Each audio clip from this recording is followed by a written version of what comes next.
Today discuss about spinning calculation.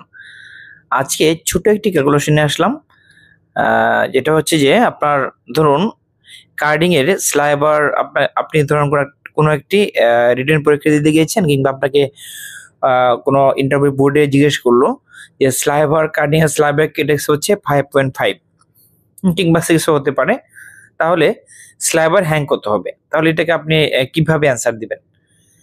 তো স্লাইবার কেটেক্স হচ্ছে এটা কিন্তু একটা মানে তখন ওই সময়টাতে আসলে বোঝা যায় না যে আসলে কি অ্যান্সারটা হবে।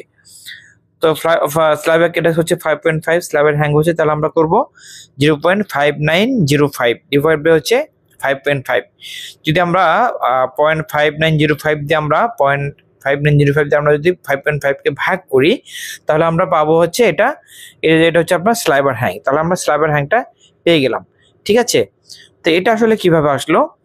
তো 590.5, হ্যাঁ 590.5, 590.5 ডিভাইড বাই 1000। তো এটাকে আমরা যদি ক্যালকুলেশন করি তাহলে আমরা পাবো হচ্ছে যেটা 0.5905। ওকে, তো এরকম হয় অনেক সময় যে আপনার ধরুন কেটেক্স আছে 6, হ্যাঁ কেটেক্স আছে 6, তো আপনার স্লাইবার হ্যাং দেওয়া থাকলো না। এটা সাধারণত থাকে ধরুন কেজি পার আওয়ার, যে আমার 65 কেজি পার আওয়ার আছে, তাহলে মিটার পার মিনিট কত হবে।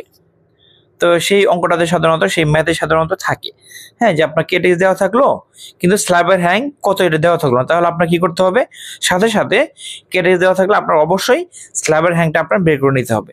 দেন হচ্ছে আপনার যে মেইন যে সলিউশন আপনি যাবেন, ঠিক আছে। তো এ হচ্ছে আজকের টপিক। আশা করি বুঝতে পেরেছেন। আজকে এ পর্যন্তই। পরবর্তীতে নতুন একটি টপিক আসবে ইনশাআল্লাহ। ততক্ষণ ভালো থাকবেন। আল্লাহ হাফেজ।